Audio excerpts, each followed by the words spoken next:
Hey everyone, welcome to the Vita Cast episode 112. I'm your host Tyler Oltoff, joined alongside, as always, Kyle Wakeling. What is up, Kyle? The sky is up, Tyler. What kind of question is that? You are hilarious. I don't know how many times you've used that. Rewind. Good one, Kyle. I don't know how many times you've used that joke. Me either. Did I sell it? I don't know. Okay. Well, we're the Vita Cast. Talk about the Vita, the things we play on it, the news that's coming out, the reviews we do, all that fun stuff. And we're going to jump into what we normally do. So, Kyle, what have you been playing lately? Well, I've put like 25 hours or something like that into Valkyrie Drive Bakuni, import title for review. I started it pretty much right after Digimon, and I pretty much haven't touched Digimon since, unfortunately. So yeah, it's been kind of addictive and cool. It's very much like Senran and Kagura, in essence anyway, but it's got kind of like a twist to it, so it's different, and you have to, I don't know, it's weird. Yeah. I'll talk more about that later, but yeah, I've been playing it. It's good. That's good. There's screenshots on Twitter if you guys have been following me. Oh, I see him. Oh yeah. More to come. But yeah, it's pretty cool. So I've been playing that, and I've been playing a little tiny bit of Hot Shots Golf, other than what we played. So I kind of got back into the mix there after our little session. Speaking of which, we played the other day, Hot Shots. We played, what else did we play? Killzone. Killzone. That's Call right. of Duty. Call of Duty. I couldn't get into the other stuff because the internet was being gay. Yeah. But, yeah, we played those three, so that was pretty cool. I haven't played multiplayer like that in a while, so it was good to get back into it a bit. We got to do more. Oh, yes. Maybe get some videos up. Definitely. I posted one of the replays. I don't think it was one that you were in. No, you weren't in it. It was because I messed up our first live stream that we did. Like my Vita's sound wasn't capturing, so the entire halfway through the live stream, I'm just like, people started saying like they couldn't hear anything, and I was like, what? I was like, now you're telling me? But apparently someone told me at the very beginning. I just didn't see it. So, meh. Yep. But anyways, is that all you've been playing? Yeah. Well, all pretty right. much. So I finished. I think, yeah, the last time we recorded, I think I was getting close. No, maybe I did finish it. I don't remember. Anyways, if I did or didn't say it, You didn't. okay, I finished Trails of Cold Steel finally. Beat the game. And I'm nearly done with my review now. I've got like maybe a couple more sentences and tweaks to do, and then I should be. Finally. Yeah, I know. Finally. Then it can get looked over by Kyle, and he can be like, God damn it, you suck, and redo everything for me. And I can smile and be like, thanks, Kyle. But anyways. Yeah, when his reviews get to me, they're usually like, game good. Here reason good. why. Buy. Or do not buy. Good looking. Tyler Sound said nice. why. Pretty much. It works every time, though, because then Kyle just fills everything out for me and makes it look good. So when he catches on, then I'll have to actually start working. There you go. So, anyways, yeah. So I beat that. Look out for my review soon. We do have a question. I just want to jump into that because sometimes we do get questions that pertain to stuff that we're talking about early in the episode. I'm going to do that right now. We got a question from Jeff on Twitter at prototype0115, and he asks, what are our thoughts on the ending of Cold Steel? Now, I don't think Kyle's beaten the game, so he has no thoughts, and I just recently beat it. I don't want to spoil anything, so if you have not beaten Cold Steel yet and you're working through it, do not worry. I am not going to spoil it for you. And yeah, so I beat it, and throughout the game I kind of got annoyed with how the way the game was going, like the way the story was going, and I was just getting tired of so many different things being thrown at me at once that it was just annoying. It didn't feel good. And then eventually, I got towards the end and everything started coming together and it felt really good. And the ending was definitely worth it for me. Now that said, though, if I was not reviewing this game, I would find it very hard for me to continue when I was at that point in the road where I was feeling very stretched out between different storylines and just frustrated with the game. Like, I feel like if I was not reviewing it, I would have just set it down and started playing something I actually wanted to play. So who knows if I ever would have made it to the end, and that's not good for this game because, yeah, you want your game to be good throughout the entire experience. So, I mean, that's something to be said. But anyways, yeah, those are my thoughts, really. I can't really say much about it because I don't want to ruin it for people. So if you do have the game and you're struggling like I was, or you actually are enjoying it, just know the end, I think, has a good payoff. So there's that. And anyways, I played that. I also played a little bit of Nuclear Throne. I did that on the live stream. That game is so much fun. Even though I was sick and like not having anything, like I was just frustrated and like everything was. Oh, I couldn't do it. I was just like, I'm done. I also played a Super Meat Boy, and that probably made it worse because I was sick. I was already kind of in a bad mood, and here I am trying to do something where I'm just constantly dying, and I was just, oh my god, I was getting a headache. So I stopped playing that. I've also been playing a ton of Sword Art Online Hollow Fragment. I really want to beat that game and get further, and my friend just bought it and wants to play with me because we actually, know each other in person, so I could actually play ad hoc with him. So hopefully I can get some ad hoc matches with him going and help him boost his character pretty fast since I'm a much higher level than he'll be, obviously. So I could take him into some dangerous areas. So yeah, I played that. Obviously, I played the Killzone Mercenary, Call of Duty, and I think I might have played Soul Sacrifice. Yeah, I did. Soul Sacrifice Delta. I think that's the one we forgot. I didn't play that one. We played Hot Shots. You didn't? I thought, yeah, you did. I swear you did. Nope, I couldn't get in. You got in one match. I remember. Oh yeah, okay. I think maybe you're right. Yeah. Because I remember we were gonna play it, and I got into the room, but I think it was like Bergster or something. Yeah. Was disconnecting, and I was reconnecting, and then I was like, fuck this shit. Yeah, I don't know. I think we tried to fix the microphone issue, and that caused more problems, so we gave up. But anyways, yeah, I played that, and of course, Hot Shots Golf. So yeah, it was actually a pretty busy time of gaming for once, and it feels good. It feels good. So yeah, that's all I played. Let's jump into the reviews from this week. We've got 3 here. First up, we've got Crypto the Necrodancer. This was reviewed by Zach. He gave it a 4.5 out of 5 and says, quote, I would say Crypto the Necrodancer lived up to my expectations easily. I loved the roguelike elements and the diversity the game offered, and even though it beat me down many times, I found myself returning for more like a masochist. It offers a variety of game mechanics, which allows it to be enjoyable to a myriad of gamers, and didn't have any issues of note, gameplay-wise nor technical. If the game has piqued your interest, go buy it. It will live up to that interest, end quote. So I haven't picked this one up. I've heard good things about it, though. What about you, Kyle? I haven't. However, I did see that on the Japanese store there's a demo, so I might grab the demo in the Japanese store and just kind of mess around with it and see if I like it, and then I can at least kind of try it before I buy it. So right. That's good. Kind of the plan. Hopefully it's not too text heavy. Right. Well, all right. What about the next review, Kyle? What do we got? All right, we've got Hitman Go, which was reviewed by Charlie. He gave it a 3.6 out of 5, and he said, quote, Hitman Go Definitive Edition works perfectly on the PlayStation Vita, and its move from mobile platforms to the handheld is a welcome one. It is a clever game that mixes the spirit of Agent 47's previous outings with a board game setting that is unique, yet seems a perfect fit. There are a few minor niggles to be had with the Bald Assassin's first outing on the PlayStation Vita, but nothing that detracts from the game. End quote. So, good praise, but not great. I don't know. I haven't played this one, so yeah. Yeah. Thoughts, Tyler? I've been very, very interested, but I don't know. I just don't know if I could go for it. It's just, I think I might just hang out, let everyone else enjoy it.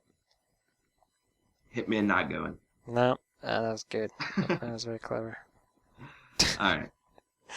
So yeah, next up we've got Digimon Story Cyber Sleuth. This was reviewed by our own Kyle Wakeling, and he gave it a 4.5 out of 5, and he says, quote, Digimon Story Cyber Sleuth is a blast from the past that has both retained the nostalgia factor and evolved for modern audiences, offering a role-playing game that caters to clinging fans and those looking for a new experience alike. You'd be hard-pressed to find a better game of this sort on Vita without invoking a certain persona will save you the trouble of selling you on. So unless you're adverse to the genre or universe, I'd wholeheartedly recommend you pick it up, end quote. So obviously I'm going to throw it to Kyle and let him talk a bit about this. So Kyle, go. All right, so 80 hours into this bastard. I'm partway through New Game Plus, and I can see why it's addictive. Just like Pokemon, you've got to catch them all. You don't really catch them, you copy them kind of, but you got to get them all. I spent numerous hours grinding for, levels and different abilities because you have to get certain stats in order to evolve to certain Digimon that are higher levels. So you got to kind of go backwards and forwards a little bit to kind of build up your base stats, I guess, so that you can get there. And it's kind of a long, drawn out process, and you got to kind of balance your team as you're doing this because you don't want to pull somebody who's really strong back to nothing when you're going up against, some badass enemy. So it's a balancing game, and it's, crazy good. The story's interesting. It doesn't pick up right away. I did notice that there was kind of a lull where you're just kind of getting into things, and there is kind of no story. Like, they kind of throw a little bit at you here and there, but there's not a lot kind of to go off of. But once you get, into the game, past where you've actually learned how to play the game, it gets interesting, and it takes you all the way to the end. I was addicted, and if I didn't have Valkyrie Drive, I'd probably still be playing it. So, there you go. Well, all right. High praise. Very high praise, very high praise. So yeah, I definitely need to play more of this myself, and now that I'm done with Trails, I'm going to hop into it a lot more, so I'm excited. I'm very excited. So yeah, there's... well, okay, all right, fine.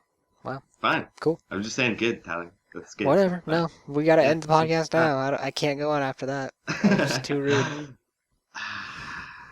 Sorry, guys. Blame Kyle. Yeah, whatever. just keep talking, Tyler. All right.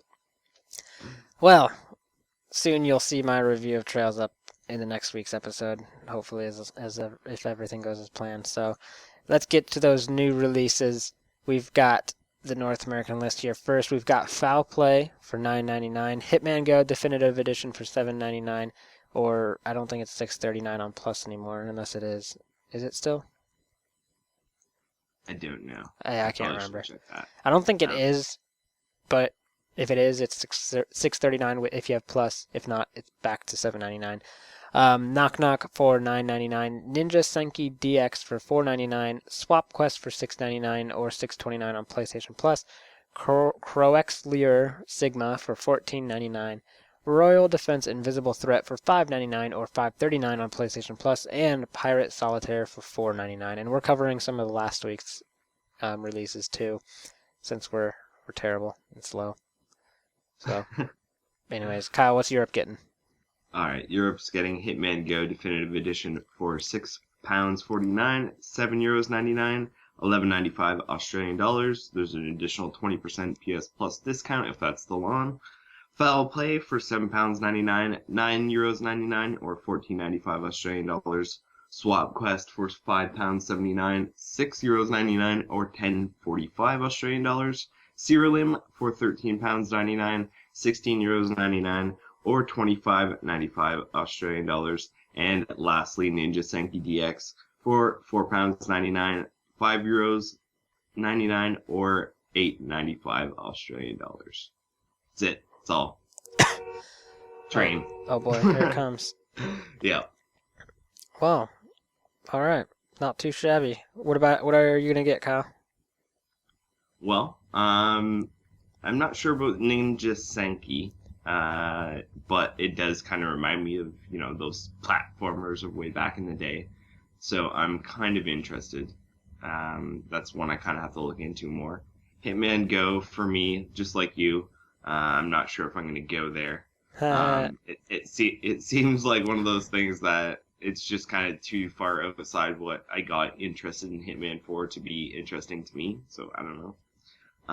Serialim is very much too old school for me.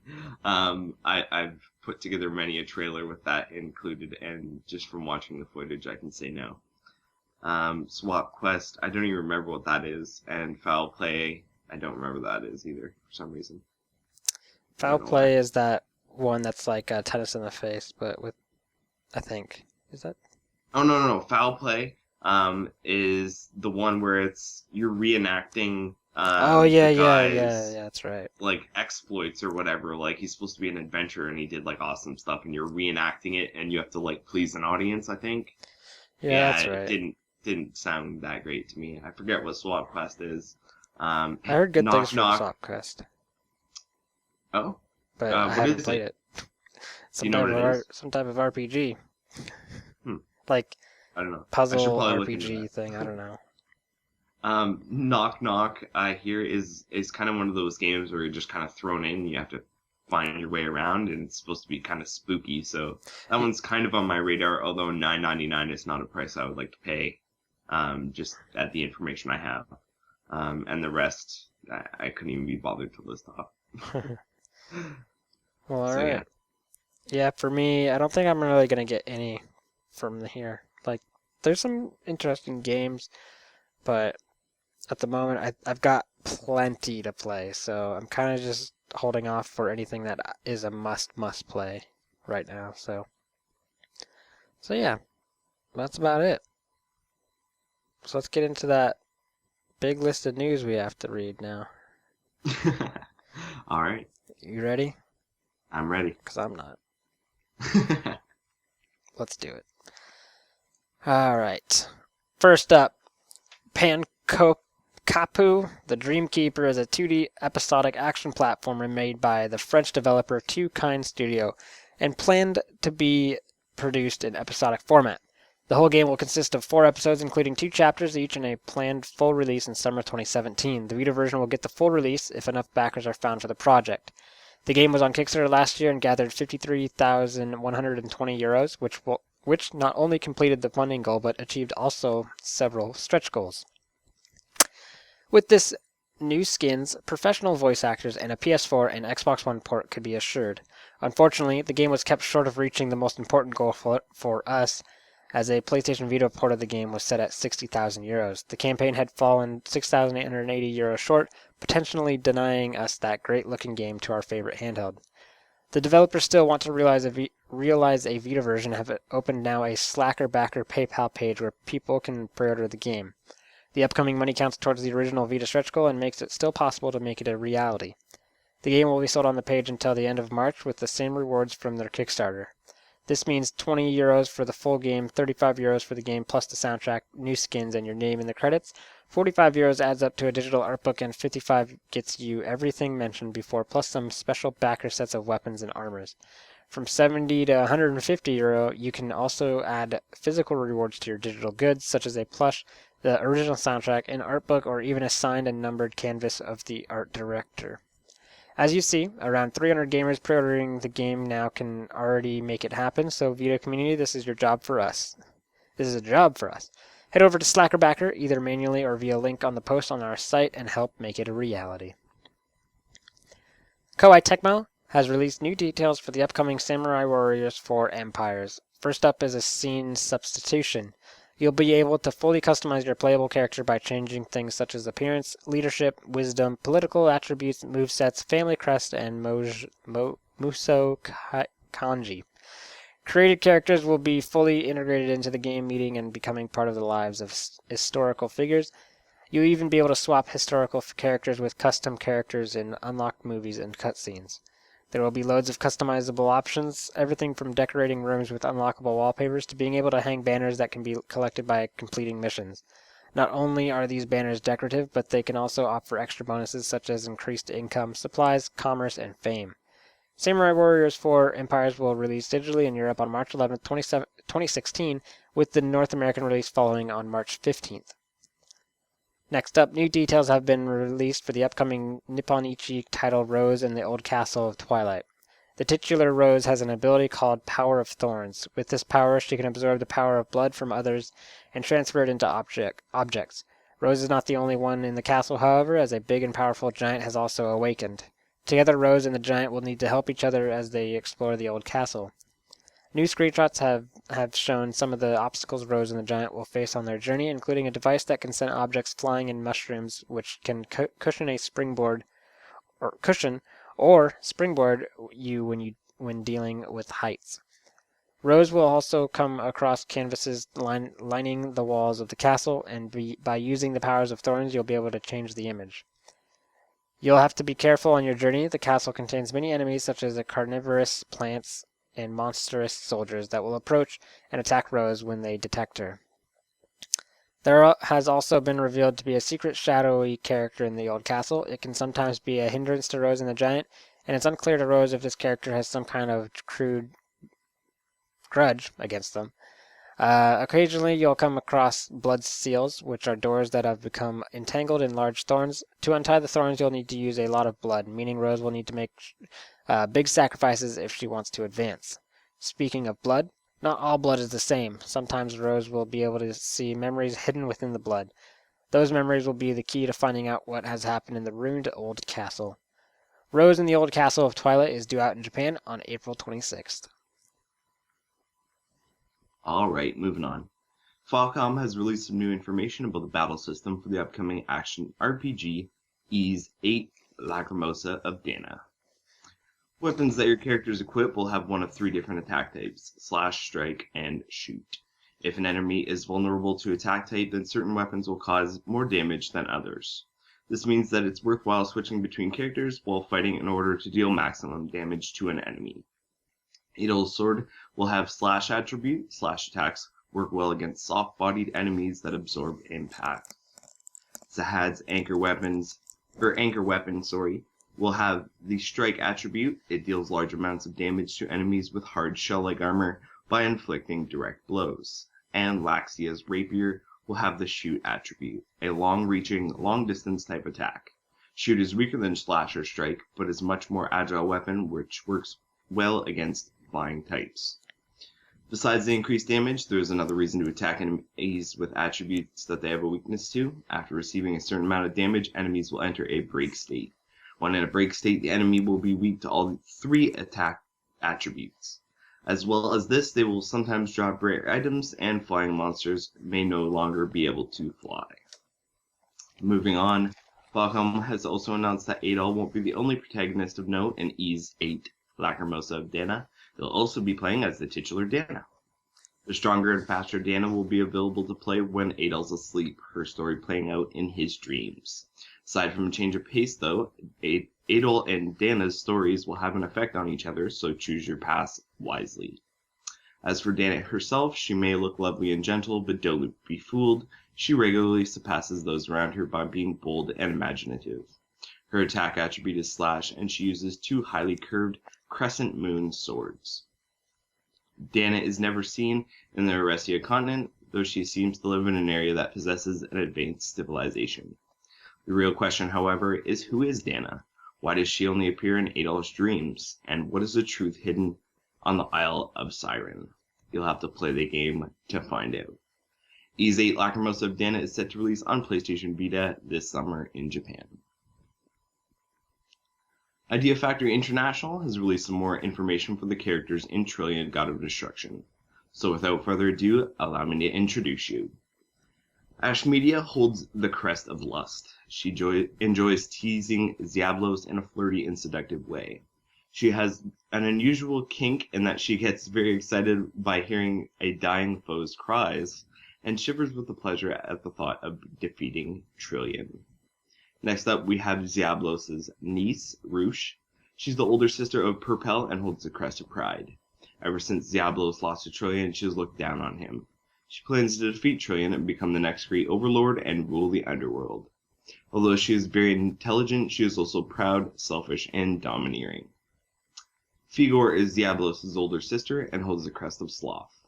She calls him Zebochin, and he calls her sister. She's quiet and tends to say little, but cares a lot for her younger brother. This is why she has decided to try and defeat Trillion.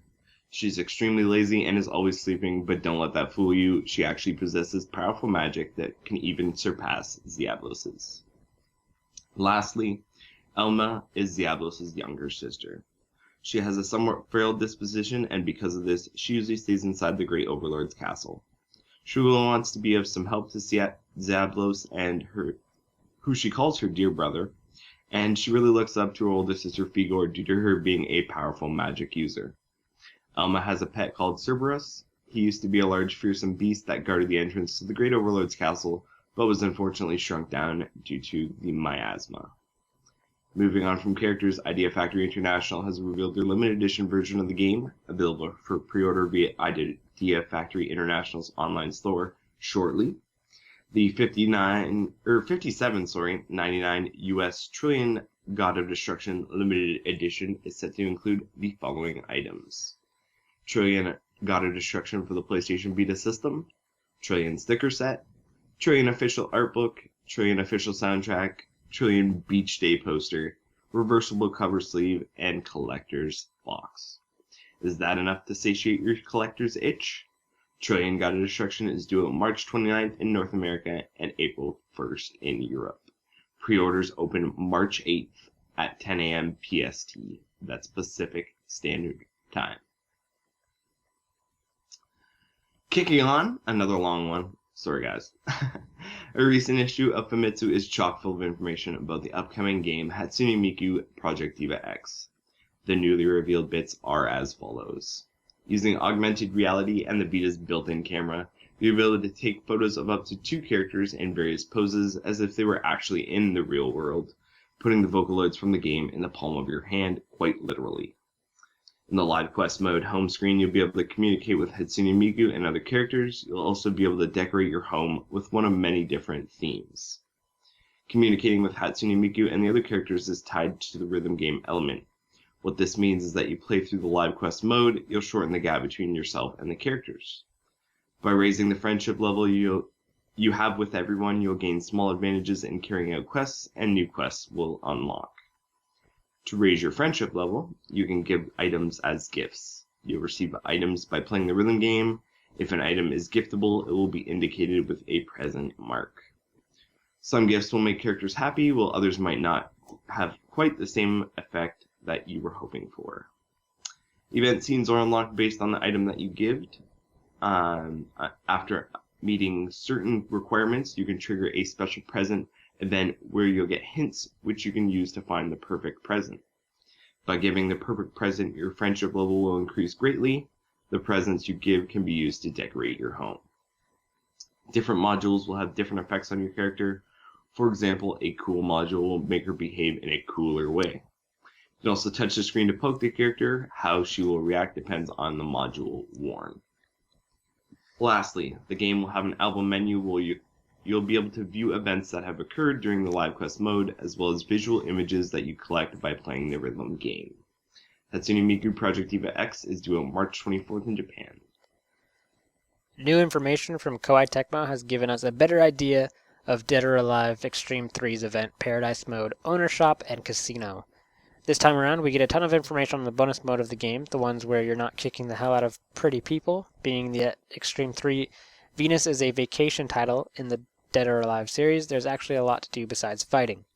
First up, we get a look at Event Paradise Mode, which is a viewing mode where you can choose your favorite events and look back on the important memories of your vacation. Similar to Gravure Paradise Mode, you'll be able to set your favorite costumes, looseness, degree of tan, wetness, and hairstyle. Oh boy. In the owner shop, you can purchase special items such as the series' legendary swimsuits or the secret ticket. The secret ticket is sold only to VIPs who spend a lot of time at the casino, but it's highly coveted as it will give you access to a very special show. In the casino, you can play a few different games of chance. The first of these is Blackjack. The familiar closest to 21 without going over style game is a staple of any casino, and will even adopt full-fledged rules like split and insurance. Poker is another casino favorite, and deals with the search for the highest hand. Usual poker rules are at play here, though the specific style of poker isn't mentioned. Lastly, there's roulette, which follows the rules of American roulette.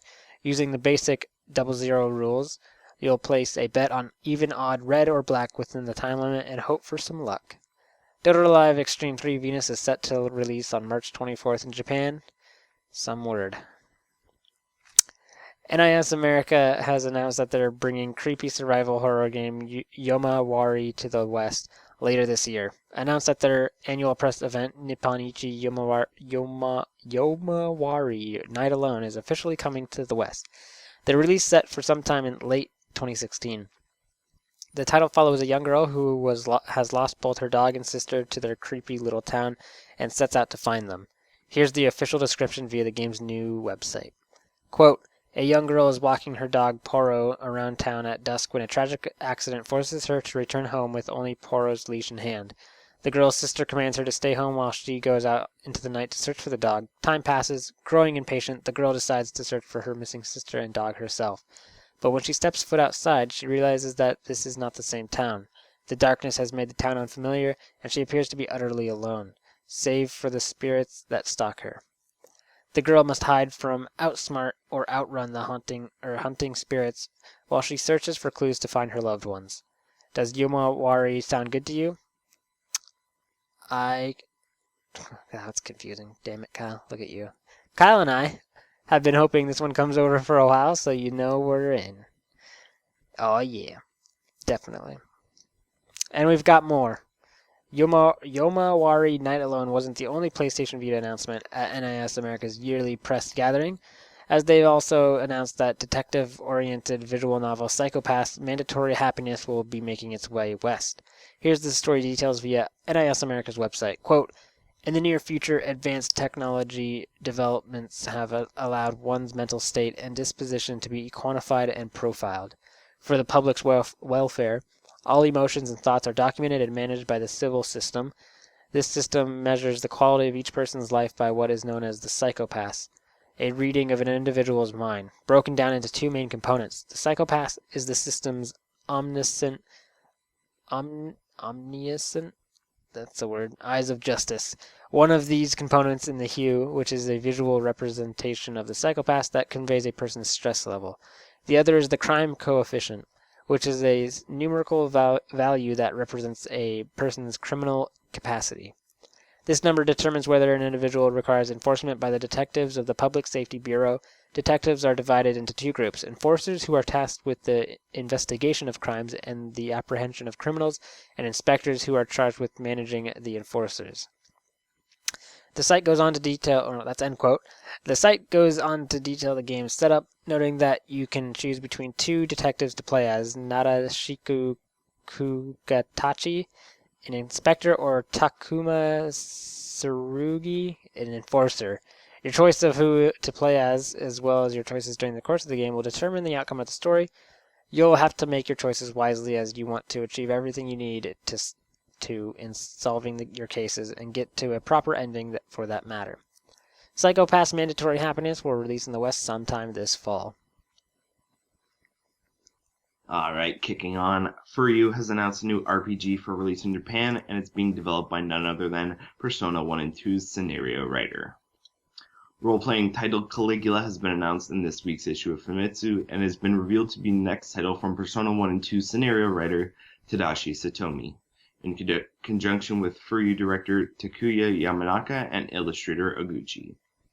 It's a game that's set in a school setting and draws its name from the Caligula effect, a term meaning to desire that which you cannot have simply because you cannot have it. For example, someone with a lactose allergy wanting regular milk.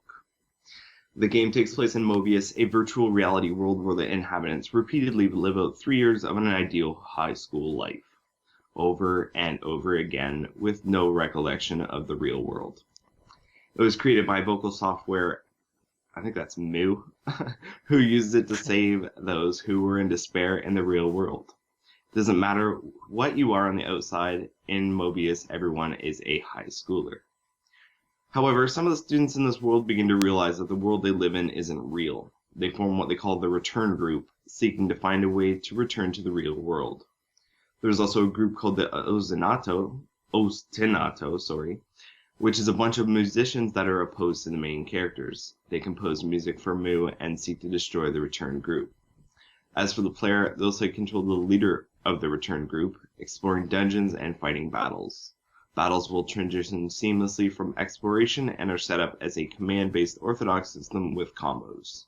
Defeating enemies will net you both experience and a chance at drop skill, allowing you to grow your character and customize your skill set.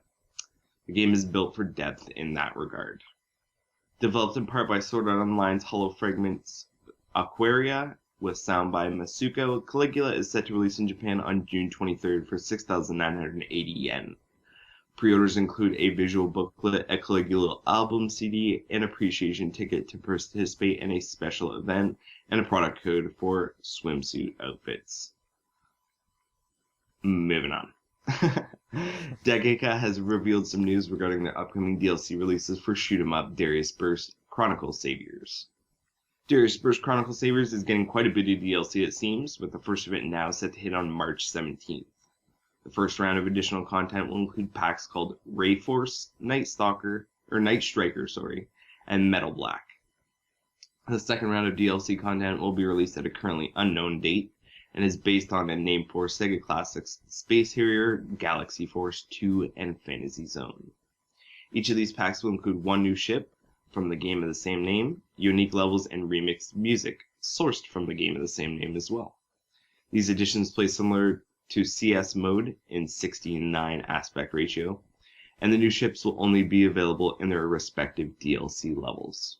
As for pricing, individual DLC packs will be available for $4.99 each in North America, or you can pick them up in a 3-pack, with the other 2 similarly themed packs for $11.99. Kicking on, Choice Provisions has confirmed the cancellation of their sequel to Woe Dave via Twitter. Yes. Announced mid-November but played by Tyler before that, Choice Provisions Space Dave is the follow-up to Woe Dave, offering more classic arcade-inspired shoot-'em-up action, but apparently that's a little too much to ask for on Vita. Choice Provisions recently posted on Twitter about Space Dave coming to, quote, PS4, Steam, 3DS, and Wii U, end quote, soon, and eagle-eyed PlayStation Vita gamer took to questioning them about the truly important system. Here's the exchange. At Totally Choice on Twitter says, keep an eye out for Space Dave, coming soon to PS4, Steam, 3DS, and Wii U. At PSVG_3DJ, in reply, quote, what happened with the Vita version? Worried face emoticon, end quote. At Totally Choice's reply, quote, the Vita version has been cancelled, unfortunately. Sorry we don't have better news for you, end quote. So there we have it. Another Vita version cancelled. Space Dave joins the likes of Broforce, Galaxy, Hand of Fate, Not a Hero, and more as members of the deep, dark abyss we call games that should have been on Vita. It's a good thing we have so many other games to play, huh guys? Oh, yeah. Alright, next up, bad news. Oh boy, here we go. April 21st is no longer the day you'll be kicking ass and impressing ladies. Recently, Marvelous Inc. has taken to announcing a release date revocation for their upcoming over-the-top action title, Uppers, taking the formally announced April 21st release date and tossing it out the window for a less specific to-be-announced instead. The reason for the release date change has been revealed as a lack of pre-orders, though apparently not to a ridiculous degree. Producer Kenichiro Takaki notes he wouldn't actually consider the current pre-order numbers tough to swallow, but he thinks they can do better and wants to look into that first, before focusing on releasing the game. Takaki says he understands that this is a selfish choice on his part, but promises to make it known when there's a change in plans. It's been 2 years since Risk of Rain was leaked for Vita via a tweet, and it has now been officially detailed by developer Hopu Games. Announced on the PlayStation blog, Risk of Rain will be coming to Vita thanks to a partnership with Code Methics.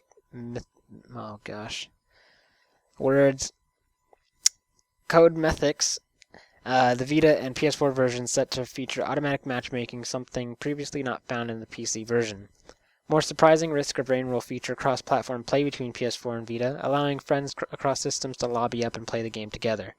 Risk of Rain is due out in early 2016. Digimon World Next Order isn't even out yet in Japan, but we're already getting some details about 2 of the title's upcoming downloadable scenarios. The first scenario deals with an amnesic Myakumon, and the second deals with a favor from a past Digimon World character. Here's the rundown via Jamatsu. Scenario 1, The Mystery of Mikumon. Mikumon is a Digimon that came from another world and ended up losing its memory. Restore Mikumon's lost memory. Scenario 2. Super first rank grade beautiful girl tamer here. Rinu Shinomiya from Digimon World's Redigitized Decode makes her appearance in Digimon World Next Order. Before he knows it, the protagonist becomes a pupil of Rina. Apparently, Rina seems to have a favor to ask of the protagonist. Also revealed is the fact that Arresterdramon and Omnishoutmon, as well as their rookies Gumdramon and Shoutmon, will appear in the game. Digimon World Next Order is due out in Japan on March 17th, with the free DLC to follow at an unknown date. Alright, kicking on. We've got tons of new information on Summonite 6 Lost Borders, the first bit of which is the fact that the Japanese demo is now available. I actually took the 214 megabyte demo for a test run, and despite it not being my favorite type of RPG, it's definitely a solidly made one. The gameplay alone making it for a very tactically interesting experience, and the visuals making it pop. This definitely doesn't look like Summonite 5 and feels right at home on the Vita or PlayStation TV. In addition to demo release news, it has also been announced that the following characters will be making the leap to Lost Borders. Arca from Summonite 5, Kagero from Summonite 5, Dis from Summonite 5, Gyan Krastov from Summonite 4, and Anisha from Summonite 4. Bandai Namco also confirmed DLC quest in the magazine, which would include the following 4 characters as a unit. Hasaha from Summonite 2, Kunan from Summonite 3, Bulrel from Summonite 2, and Sonalur from Summonite 3. In addition to all that, the game system has also been covered in more detail. The series' familiar facilities and side elements will also appear in Summonite 6. This includes fishing, dispatch quests, cooking, item creation, leaf collecting, completing the Summonite 6 Legacy picture book, and more. Details on the shop. On Scrap Mountain, Patch, Quilt, and Rin run a shop. The 3 love gold coins and will exchange various items for your money. The Blacksmith, a facility on Scrap Mountain tied to the shop. Here you can use gold and materials to strengthen your weapons and summon stones. There are 10 different stages for weapon upgrades and 5 for summon stone skills.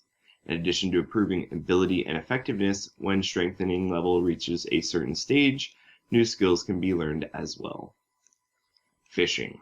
You can fish on the pier by the bay. You will need to time your button presses to get the exact moment that the fish is caught, and then you will need to reel in the catch by repeatedly pressing the correct button. By meeting certain conditions, you can raise your fishing rank and obtain new rods and bait, and the kinds of fish you catch will expand. When you catch fish, you can get things such as reward money or ingredient items. Cooking. Through cooking, you can create food using ingredient items. By gathering recipes and ingredients, the types of food you can cook will increase. Food you make will be available as an item for effects such as recovery during battle. Summonite Leaf. Scattered around the world are scraps of paper containing Lin Baum's history and outline of Summonite series that you can collect. These can be attained through a variety of elements, including battles, town quests, or even fishing. By obtaining a specific combination of leaves, as they're called, you'll be able to read further information in the gallery. Additionally, by collecting Summonite leaves, your party skills will increase. Dispatch quests. Through dispatch quests, you can dispatch 3 allies on a quest to battle enemies. The contents of the battles are different than normal, and it's an auto battle that progresses in real time where everyone is jumbled together. Depending on the attributes and abilities of the allies that you dispatch, your results will change. If a dispatch quest is successful, you'll get rewards such as experience points, money, and items. Demon Trader Lachelle. At the Cocoon World's Cafe and Bar is a demon trader named Lachelle who can use her demon powers to help you with a variety of things during your adventure. These include fortune telling. Check the favorability of the protagonist and your party members. Level drain. Lower the level of your party members to return experience points. Scenario rematch. Play the story-based battles you've already cleared. The Endless Halls. Try to clear a 60-level battle featuring 4 attribute machines, demons, spirits, and beasts. And the Endless Halls, created using a demon power of Lachelle. That's the same thing over again. Odd. Anywho, Summon Night 6 Lost Borders is due on March 10th in Japan, but you can try out the demo via the Japanese PSN right now. Kicking on, Bandai Namco has announced an Asian English version of Gundam Breaker 3, and Play Asia is taking pre-orders. Due in Japan on March 3rd, the day we're recording, Gundam Breaker 3 is receiving quite a bit of interest lately and is about to get even more. Bandai Namco Entertainment has announced that the Asian region English language version of the title is due out April 28th. The only question now becomes, since it's English, will you be importing? Play Asia is currently taking pre-orders for $46.99 US if you are. Square Enix is hard at work at bringing Dungeon Quest Heroes 2 to PlayStation Vita, and to whet the appetite of fans patiently awaiting the release of the game, they released a whole host of new details on the game. The following details were revealed during a recent live stream known as Dragon Quest Heroes The Live. First up is new gameplay details. The game will take place between towns, fields, and battle stages, providing plenty of new environments for players to explore. Fields will come in various different environments that include deserts and icy mountains, and because the fields are so vast and far apart, players will be able to warp between them using waystones. Fields will hold host to many secrets, including special areas that are only accessible when certain conditions are met. Also revealed is the concept of weather, which can either strengthen or weaken enemies depending on which enemies you're fighting. Enemy encounters will be seamless, meaning as soon as you come across one, you can unsheath your weapon at any time to attack. Other features of the fields include the ability to stumble across treasure chests, which will be scattered throughout various environments. They can range from giving you healing items to new weapons to use. A new feature from the Dragon Quest Heroes game is the ability to dash, which will allow players to traverse these environments quickly. Also revealed is the game's main hub, the country of Zebion. This will be your area to go to in between missions, and you can manage your party, buy new weapons and armory for your party, a priest who you can visit to change your character's jobs, and lastly, new to the Dragon Quest series, a multiplayer hub. That's right, Dragon Quest Heroes 2 will feature a 4-player cooperative mode where players can team up to take on story mode missions together. Or they can work to defeating a multiplayer exclusive dungeon known as the Space-Time Labyrinth. Square Enix have also confirmed that the multiplayer will be cross-play between PlayStation Vita, PlayStation 4, and PlayStation 3.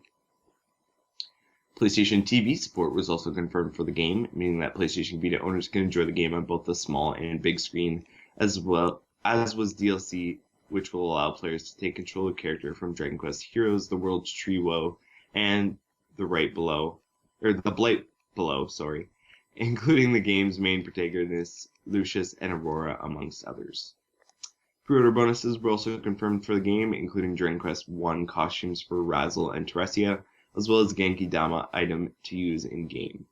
First print copies of the game will also include a bonus for Dragon Quest Builders owners in the form of a recipe. A limited edition release of the game has also been revealed in Japan. Players who choose to pre-order the game from the Square Enix eStore will be able to purchase Dragon Quest 30th Anniversary Monster Coin Set for the price of 8,300 yen. They can net themselves a copy of the game as well as 3 sets of monster coins. Lastly, producer Ryota Aomi also revealed a user-pleasing change to the upcoming Dragon Quest Heroes 2, as the previously announced multiplayer-only Space-Time Labyrinth dungeon has now been tweaked to be available in single-player as well. Here's the meat of the quote from his Twitter, as translated by Jamatsu.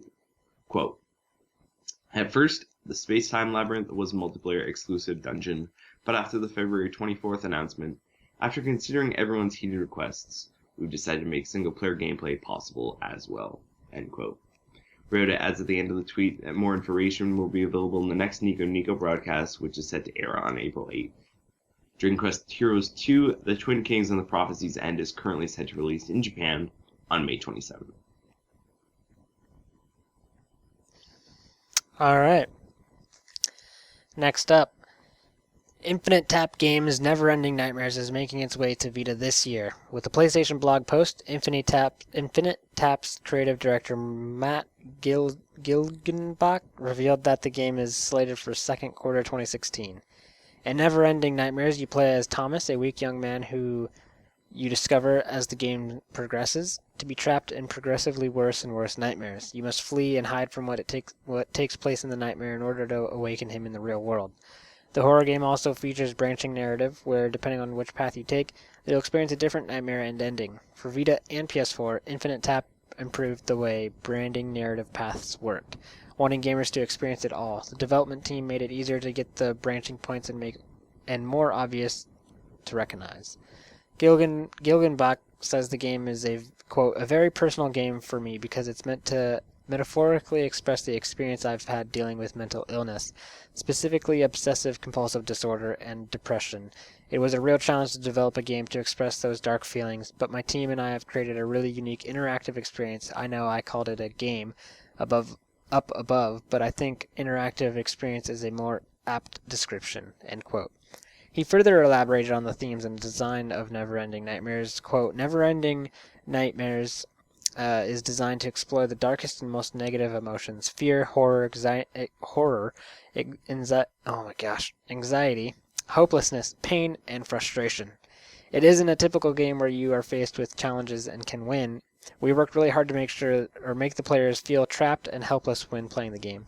After one reaches all three endings, none feel like a happy resolution. They barely feel like a resolution at all because there really aren't clean endings in life, end quote. Neverending Nightmares launches with cross-save and buy support with PlayStation 4. Quantum Suicide, the visual novel all about space, betrayal, and murder, is heading to Vita. The latest update on the game's Kickstarter page has confirmed that the already funded game will definitely be coming to Vita thanks to help from Sakai Project. The team behind the game, Cotton Candy Cyanide, are an Australian-based developer with a team of 2. This will be their debut game, using their passion for visual novels, space, and death to bring a unique twist to the genre. They also hope to develop more English-spoken visual novels in the future. The game is set aboard the spaceship Everett, where the crew are on a mission to save the Earth. All the main characters are shipborne personnel, raised specifically to assist with the completion of the mission. Here's the full description from the Kickstarter campaign. In the year 2092, people no longer trusted the Earth to sustain their existence. The Earth stood as a husk of its past self, a part of a desperate last attempt to save the human race. The governments of the world joined forces in a secret military project to send the best and brightest of humanity to scout the galaxy for a new home. Welcome aboard the Everett. The year is now 2117. You are a second-generation shipborne researcher studying interdimensional travel. Your choices change the fortunes of all aboard the Everett. Friendship and love lay waiting at your feet, but you should be wary. The road to the stars is full of hardship. A malprogrammed AI dedicated to preserving resources pulls you into a twisted, murderous game. When tensions are high, who knows what even the kindest crew members will do? How will you protect those you love?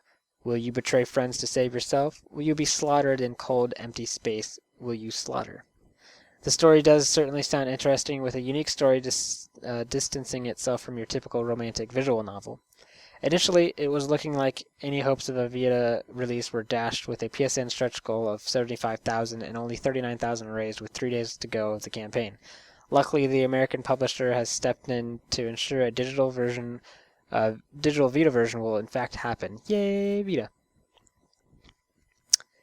End-of-life dates for 2 online Gundam titles have been announced via their respective websites, with termination dates to carry out over the next few months. Here's the quick end-of-life rundown. The first of the titles, Gundam Conquest V, has been announced to be going end of sale on March 24th, with the end of new downloads to cease on June 23rd, and the final service closure to hit on July 28th. As for Mobile Suit Gundam Battle Fortress, it'll be going the way of the Dodo a little earlier, the end of both sale and new downloads hitting on March 24th, followed by a May 26th end of service. Persistent online titles come and go, and this is just the latest round of losses. I'm sure there are plenty of other competent Gundam titles to switch to the land of the rising sun. We're not so lucky, but then again, we're also not facing closures. Yep. Yep. Yep. Moving on. Yep. James Silva, the lead dishwasher at Ska Studios, has taken to the PlayStation blog to talk a bit about Sultan Sanctuary's multiplayer. Seeing as how it's in the name, it's obvious. Sultan Sanctuary centers around sanctuaries, which act as your place of rest replenishment, and respawning. You can populate your sanctuary through finding idols throughout the world, and then use them to summon non-player characters at the sanctuary's altar. Another element of the game is the sellsword, which acts as your key to multiplayer. Talking to the sellsword allows you to hire another player, which jumps in by picking from their roster of characters. Like the Souls games, adding a second player will tweak the balance of play, giving enemies more health and upping the damage they deal out. Prayers to heal, and maybe even a revival prayer will make an appearance here, giving to the synergy that is team gameplay. The sellsword isn't just a one-hit wonder though, and has another function besides summoning a friend, summoning an enemy. Buying an egg of wrath from the sellsword and then breaking it in the world of Salt will initiate a PvP, player versus player battle, which can only end with death. That said, your opponent will be revived at the next sanctuary, so it's not that big of a deal to kick a little ass sometimes. Interested? Salt and Sanctuary is due to release soon, but if you ask me, soon can't come soon enough. Scrolling shoot 'em up Xenoraid, is heading to Vita and aims to use different mechanics, things that aren't normally found in the genre. 10 Tons producer Jacko Manami explains, quote, "When we had the aiming mechanics down, we took a hard look at shooting. It dawned on us pretty quickly that in order to make shooting matter, squeezing the trigger had to be a conscious decision. This, almost by itself, gives a ceasefire a role to play as well." After trying a couple of things around these ideas, a weapon overheat system was born. This means that in Xenoraid, you can spray and pray, but you won't be able to do that for very long. Constantly blasting will overheat your guns, and they'll lock down for several seconds to cool down. This instills a sense of pressure on the player to actually aim a bit to hit and destroy the intended targets instead of keeping the trigger down and counting on hitting something eventually. The weapon overheat mechanic also works beautifully with the third major idea we wanted to incorporate. In Xenoraid, the player goes on missions with 4 starfighters and gets to switch between them at will. Having guns locked due to overheat is a great reason to switch into a fresh fighter. Other valid reasons include being on the verge of being destroyed due to taking too much punishment, or needing to bring in the big guns of another fighter to take down an enemy mini-boss. The game doesn't have a concrete release date, but is listed as 2016 on developer 10 Tons PlayStation blog post. The World of Final Fantasy website has recently been updated with new screenshots and information introducing legendary Final Fantasy characters Squall, Kistis Trepe, and Chocolate, along with more details about the world and catching and strengthening mirages. Here's the latest info. Network and battles. You will be able to have network battles in the arena. Here you can bring out and stack the mirages that you're most proud of against friends online. Final Fantasy Legend characters. Squall, a faithful soldier on a mission who belongs in an organization called Seed. He wields a special weapon known as Gunblade. Since he's been training with Lightning and Cloud, he's always beat up. Kistis Trepe, an officer of the Seed organization. As management, she is often busy and doesn't get much actual experience. There seems to be a rumor that she loves card games. Chocolate. In the world of Grimoire is an item saleswoman named Chocolate, who appears in unexpected places anytime and anywhere. Moving on to the world. Players will travel to the mysterious world of Grimoire beyond their homeland. 9 Woodchill. Starting from Corneria and Saronia, you need to travel to a lot of places in Grimoire. There are fields for every season in the land. Befriending mirages. To capture a mirage, you must meet the necessary requirements for each. There are special conditions, such as using a specific item. If you meet the requirements to capture a mirage, you'll start to glow as an indication. By gemifying the shining mirage, it is possible to befriend them. You can freely name mirages you befriend, and a powerful mirage lurks in the dark pastel and acts as your chance to obtain a rare mirage. Looking to the mirage board and transformation.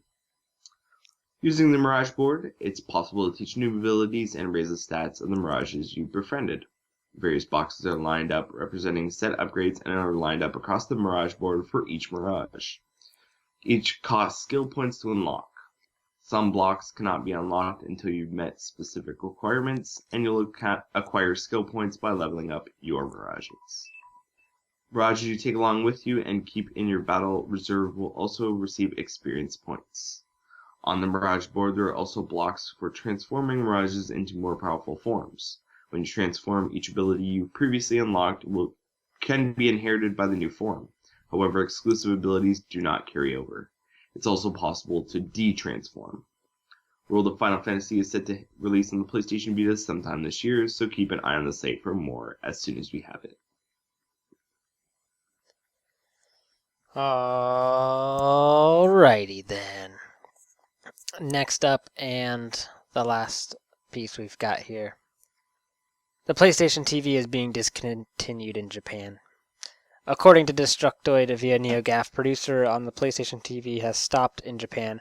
On PlayStation Japan's official site, Sony is no longer shipping new products to retailers. Launching in November 2013, the PlayStation TV only sold 185,000 units domestically in Japan, most likely a contributing factor in its discontinuation. In addition to that, a representative from Sony has confirmed that the PlayStation TV has quietly ceased shipments in the West. Quote, PlayStation TV shipments were terminated at the end of 2015 in SCEA and SCEE, end quote. A Sony spokesperson told GameSpot, adding, quote, shipment is still continuing in SCE Asia as of the end of February 2016, and we have nothing to announce regarding the timing of termination, end quote.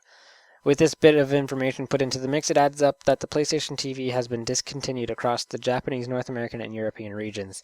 It's still being shipped to the Asian region at the moment, but the length of its extended stay in the region has yet to be determined. Despite the end of life announcement, a lot of retailers online and otherwise still have stock, so if you're interested in picking one up now, then now is probably the time. Both current owners and potential owners can rest assured that the PlayStation Store will continue to service the PlayStation TV, and related information will continue to be updated. End of shipment here isn't exactly end of support. Note, not that there's been much of note, so don't be too concerned that your Vita on TV will become a paperweight anytime soon. There's still life in this ecosystem despite what Sony and the mainstream media would have you believe. And that's the news. Yes, it is. Good. All that news all up in your grill. Get it. Get it. Get it. Get it, got it good. Yeah. Yeah. So yeah. Moving on, there is a little bit of tidbits here. Stuff that wasn't really newsworthy per se, but should be mentioned. First up, Grand Kingdom is coming with dual Japanese and English audio when it hits June 17th in Europe and June 21st in North America. So whether you want to play in Japanese or English, there you go. Senran Kagura Estival Versus has been dated for March 15th in North America and March 18th in Europe. Opie, get on it. I can't wait to play it. I'll be reviewing it. Boom. There you go. And after previously being dated for March 17th and then delayed till spring, it looks like Ken Kabancho Otome is back in the land of the dated once more, this time set to hit Japan on May 19th, priced at 5,980 yen. Those are your tidbits. That's all the news that there is, or ever will be. No, I'm kidding. But there you go. Well, alright. Alright, so let's move on to talking points. We have announced release games we're looking forward to from the week. So, of all that crazy amount of stuff that we just talked about there, Tyler, and all the stuff you can think of inside your head, what looks good? Well, Ys 8 sounds good, of course. Yomawari or whatever it is. That sounds pretty cool. Risk of Rain I've been interested in, so I definitely need to look up some more of that. But I'm glad we've got somewhat of a recent time frame of when it's coming. What else we got here? Salt and Sanctuary sounds very interesting. I'm wanting to get my hands on that one for sure. What else here? There's not much else I can think of. I'm sure you'll say something. I'll be like, oh yeah, that one. So what about you, Kyle? There's a couple things that have kind of entered my bubble, I guess we'll call it, recently, that I didn't think necessarily we were going to, or that I didn't think necessarily were going to come over. Yomawari coming over definitely strengthened my interest in it. I had interest before because I love horror games and that kind of thing. And I was kind of wishing that they would bring it over, and now that they are, that's awesome. Ease 8, they haven't announced to bring over, but I'm hoping they will. And it's sounding better and better with every, little update that we get. Dead or Alive Extreme 3 Venus. Somebody from the Vita Lounge will be reviewing that. We're getting a copy from Play Asia to review. I don't know who. It might be me. Oh, maybe. I don't know. We'll see. So look forward to that. And I'm looking forward to that game in general. Psycho Pass. I'm unsure about this one. I think there was an anime, and I kind of glossed over reading, what it was about, and I was like, I don't know. But whenever it becomes a visual novel, it's just that much more, and it becomes that much more interesting. I don't know, though. I gotta look more up about that one. 786. I didn't really think that was going to be a game for me at all. I played a little bit of the Japanese demo, and it's actually pretty good, and it looks really good. So, I don't know. It kind of got me a little excited, but I don't think I would import it, so it would have to be something that comes over. Although the fact that we just got 785 bodes well for that. So there you go. Caligula, that new RPG from Persona 1 and 2 Scenario Writer, that sounds really interesting. I don't know if they bring it over because I don't know when it's, after all this stuff that's going on and blah, blah, blah, how weird it's going to be, let's say.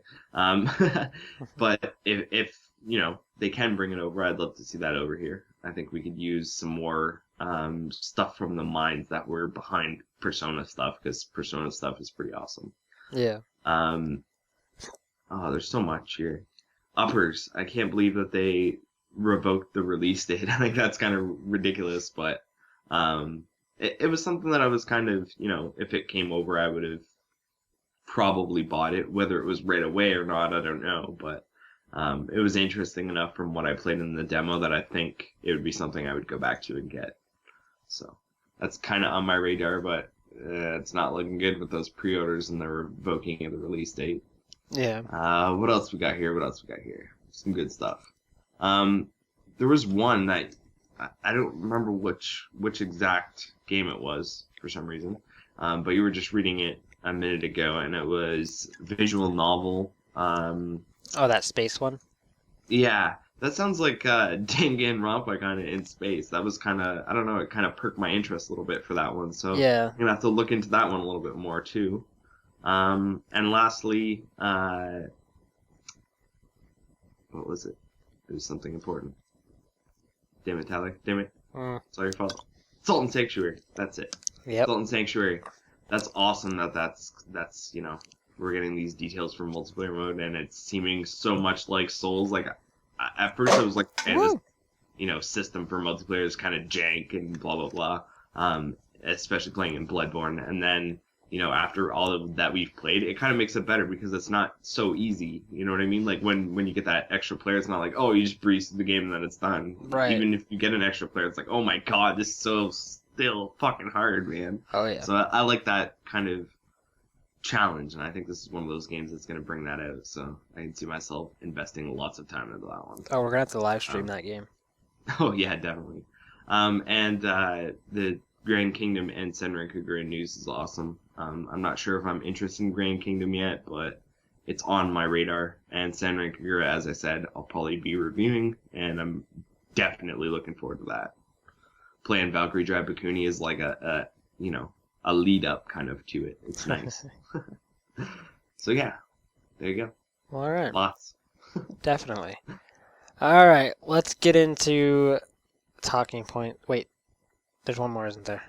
Yes, there is, because we didn't mention it at the start. PlayStation Plus this month. Here's our March preview. We're getting Flame Over, which Tyler will tell you is a pretty good game.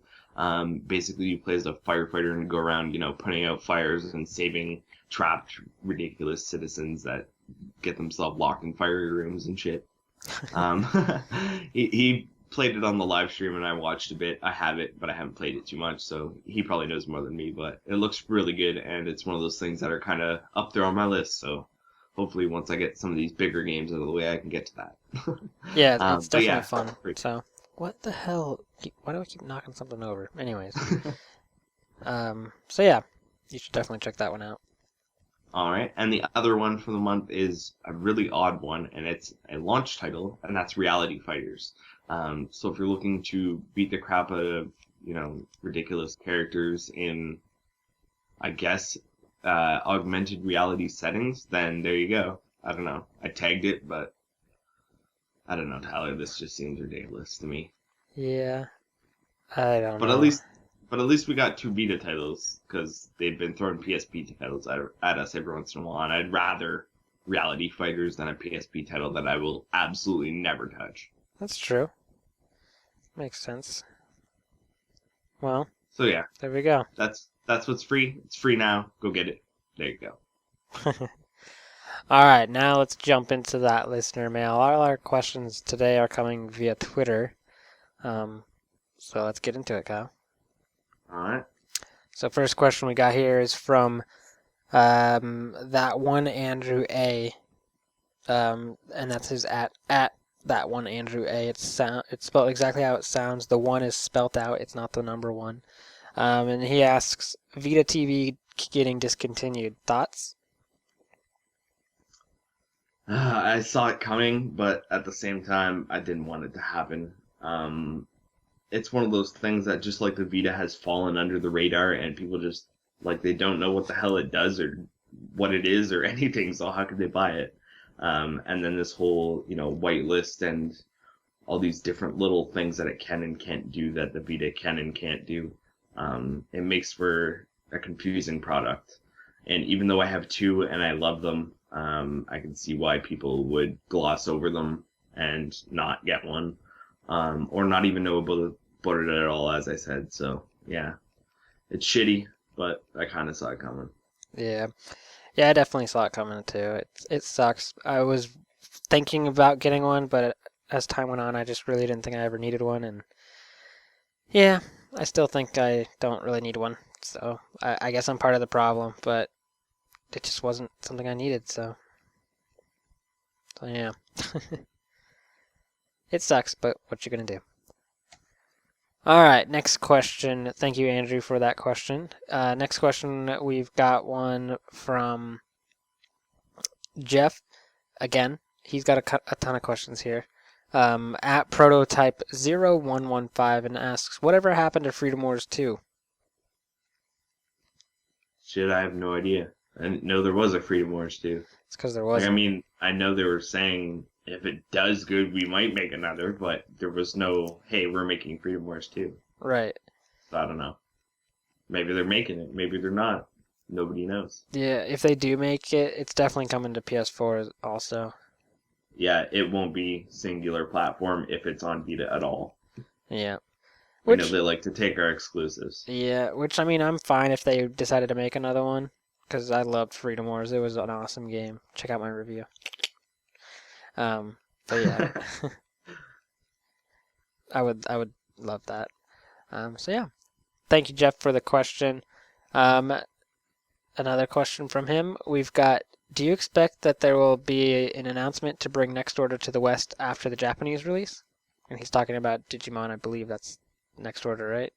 Yeah, Digimon World Next Order. Okay. Yeah, I definitely think that's going to happen. I think with how much people wanted Digimon Story to come over and how many people have kind of jumped on the bandwagon already, I think, we've shown them that we want it and we'll pay for it, so they'll bring it.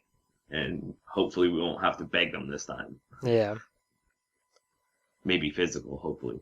Never. Then we won't have whiners, because there's some whiners. Isn't there always? There is, Tyler. I can understand their perspective, but from my perspective, seems like whining. Anywho, moving on. All right, final question. It's from Jeff again. He's asking, what, in your opinion, what are some of the best themes for the Vita? Best themes for the Vita. I've tried a couple, not too many. I have the Danganronpa Another Episode Altered Asparagus theme on my Vita right now, my primary Vita. On my PlayStation TV North American account, I think I have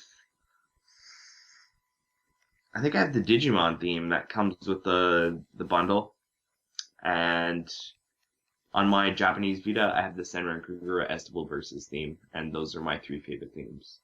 I think there's some other cool ones that Japan has that we don't have, but I can't think of them off the top of my head.